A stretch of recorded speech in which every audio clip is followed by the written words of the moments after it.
तो चलो हम लोग पढ़ रहे हैं कोल्बे-श्मिट रिएक्शन को। तो कोल्बे-श्मिट रिएक्शन में जल्दी जल्दी सब कुछ देख लेते हैं। जब रिएक्शन किससे कराते हैं? फिनॉल से। किसके प्रेजेंस में? सोडियम हाइड्रोक्साइड NaOH, फिर उसके बाद CO2 से, फिर उसके बाद एसिड से। तो प्रोडक्ट बनता है सैलिसिलिक एसिड। इस रिएक्शन में CO2 क्या होता है? इलेक्ट्रोफाइल। यहाँ पर CO2 क्या होगा? इलेक्ट्रोफाइल होता है। यहाँ पर CO2 क्या होता है? इलेक्ट्रोफाइल। हिंदी में बोले तो जब फिनॉल की अभिक्रिया सोडियम हाइड्रोक्साइड NaOH के साथ CO2 और अम्ल से क्रमशः कराई जाती है तो सैलिसिलिक अम्ल का निर्माण होता है। इस क्रिया में CO2 इलेक्ट्रॉन स्नेही की तरह व्यवहार करता है। तो ये तो हो गई कोल्बे-श्मिट रिएक्शन। क्लियर है? कोल्बे-श्मिट रिएक्शन की बात, और हम लोग इसको एग्जाम्पल में देखते हैं। ये हमने ले रखा है क्या? फिनॉल। ये कौन है भाई? फिनॉल। ये फिनॉल लिया, इसकी रिएक्शन पहले किससे कराएं? NaOH से, फिर किससे कराना है? CO2 से, फिर किससे कराना है? H+H2 यानी एसिडिक मीडियम में। तो प्रोडक्ट क्या बन जाता है? सैलिसिलिक एसिड, या उसी का नाम है आर्थो हाइड्रोक्सी बेंजोइक एसिड। इसमें H बॉन्ड होता है, इसलिए यहाँ पर आर्थो ही मेजर प्रोडक्ट होता है, पैरा मेजर प्रोडक्ट नहीं होगा। यहाँ पर आर्थो मेजर प्रोडक्ट बन जाएगा। तो कोल्बे-श्मिट रिएक्शन में रिएक्शन किससे होगी? फिनॉल से। किसके प्रेजेंस में? पहले NaOH से, फिर CO2 से, फिर H+H2O से। प्रोडक्ट क्या बनेगा? आर्थो हाइड्रोक्सी बेंजोइक एसिड या सैलिसिलिक एसिड। H बॉन्ड होता है, इसलिए ये स्टेबल होता है, मेजर प्रोडक्ट यही बनेगा। यहाँ तक की बात क्या सभी को क्लियर है? क्या यहाँ तक की बात सभी को क्लियर है? हाँ बिल्कुल, सभी को क्लियर है। ये एक कमेंट में क्या लिख रहा है कि सर सब लड़की धोखा देती हैं। देख रहे हो? तो मेरी बात हमेशा ध्यान रखना कि करियर और प्रेम में स्त्रियां हमेशा करियर को ही चुनती हैं, प्रेमी को कभी नहीं चुनती हैं।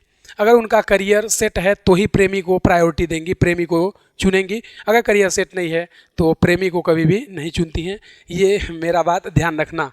चलो आगे आ जाओ, इस रिएक्शन के मैकेनिज्म को समझते हैं। तो यहाँ पर हमने क्या ले रखा है? फिनॉल। फिनॉल की रिएक्शन सबसे पहले किससे कराओगे? NaOH बेस से। तो हमें पता है कि फिनॉल क्या होता है? एसिड। फिनॉल क्या होता है? एसिड। और NaOH क्या होता है? बेस। तो जब एसिड और बेस का रिएक्शन होता है तो रिएक्शन को बोलते हैं न्यूट्रलाइजेशन रिएक्शन या उदासीनीकरण अभिक्रिया। जब एसिड की रिएक्शन बेस से कराओगे तो रिएक्शन को बोलते हैं न्यूट्रलाइजेशन या उदासीनीकरण अभिक्रिया। रिएक्शन होती है एक्जोथर्मिक या उष्माक्षेपी। तो यहाँ से H+, यहाँ से OH निकल लेगा पानी, और सोडियम यहाँ पे जुड़ जाएगा। प्रोडक्ट बनता है सोडियम फिनॉक्साइड या सोडियम फिनेट। सोडियम फिनेट से सोडियम यहाँ से निकलेगा, जैसे ही निकलेगा इस ऑक्सीजन पे क्या आ जाएगा? माइनस, और ये बेंजीन इस तरह से दिखेगा। तो ये अपने इलेक्ट्रॉन को CO2 को देगा, क्योंकि अगले स्टेप में रिएक्शन किससे हो रही है? CO2 से। तो पहला स्टेप तो ये हो गया कि रिएक्शन हो रही है NaOH से। फिर दूसरे स्टेप में रिएक्शन किससे हो रही है? CO2 से। तो जैसे CO2 से होगी, CO2 अपने बॉन्ड को ब्रेक करेगा, इधर पे माइनस आएगा तो यहाँ पे क्या आ जाएगा? प्लस। ये इस इलेक्ट्रॉन को इसे दे देगा। जैसे ही यहाँ पर देगा, जैसे ही ये यहाँ पर देगा, जैसे ही यहाँ पर देगा, यहाँ का हाइड्रोजन क्या करेगा? अपने इलेक्ट्रॉन को यहाँ पे डोनेट कर देगा, और यहाँ पर हो जाएगा हाइपर कॉन्जुगेशन। क्या हो जाएगा? Hyper conjugation. क्या हो जाएगा? Hyper conjugation. हिंदी में बोलते हैं अति संयुग्मन। हिंदी में बोलते हैं अति संयुग्मन। हिंदी में बोलते हैं अति संयुग्मन। क्लियर है? हिंदी में अति संयुग्मन। तो जैसे ही अपने इलेक्ट्रॉन को देगा, यहाँ पर क्या आ जाएगा? पाई बॉन्ड, और यहाँ से H+ निकल जाएगा। जो H+ निकलता है इसको इलेक्ट्रॉन कौन दे देता है? ऑक्सीजन। ये H+ को इलेक्ट्रॉन ऑक्सीजन दे देता है, और यहाँ पर OH रिफॉर्म हो जाता है। अब अगला स्टेप तीसरा, जो तीसरा स्टेप है रिएक्शन का, तीसरे स्टेप में रिएक्शन किससे हो रही है? H+H2 यानी एसिड से। तो यहाँ पे CO- है, ये अपने इलेक्ट्रॉन को दे देता है H+ को। जैसे H+ को देता है, यहाँ पर हमारा प्रोडक्ट बन जाता है क्या? सैलिसिलिक एसिड या आर्थो हाइड्रोक्सी बेंजोइक एसिड। यहाँ पर हमारा प्रोडक्ट क्या बन जाता है? सैलिसिलिक एसिड या आर्थो हाइड्रोक्सी बेंजोइक एसिड। यहाँ पर प्रोडक्ट फॉर्म हो जाता है। तो ये है कोल्बे-श्मिट रिएक्शन, और ये उसकी मैकेनिज्म। क्लियर है? यहाँ तक के बात में किसी को कोई डाउट तो नहीं है? क्या ये बात सभी को क्लियर है? क्या कोल्बे-श्मिट में रिएक्शन फिनॉल से होती है?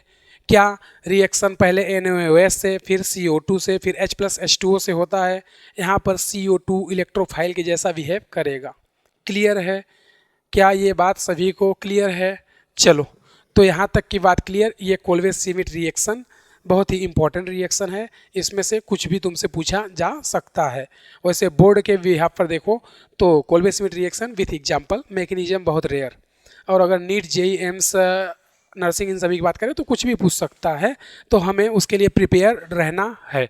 हमने सारे रिएक्शन को step by step everything clearly बताया है। अगर किसी को कोई डाउट होगा तो कमेंट सेक्शन में कमेंट करके बता देना। हाँ, ये एक क्या कमेंट कर रहा है, सर शायरी सुना दीजिए। हाँ तो सुनो शायरी कि क्यों तुम इश्क के तलाश में निकलते हो, कि क्यों तुम इश्क के तलाश में निकलते हो, जिन्हें बर्बाद करना होता है उन्हें इश्क खुद ही ढूंढ लेता है। कि अजी क्यों इश्क के तलाश में निकलते हो तुम, कि अजी क्यों इश्क के तलाश में निकलते हो तुम, जिन्हें बर्बाद करना होता है इश्क उन्हें खुद ही ढूंढ लेता है। चलो थैंक यू एवरीवन, स्क्रीनशॉट सभी लोग कर लेना, पढ़ के आना, फिर कल मिलते हैं।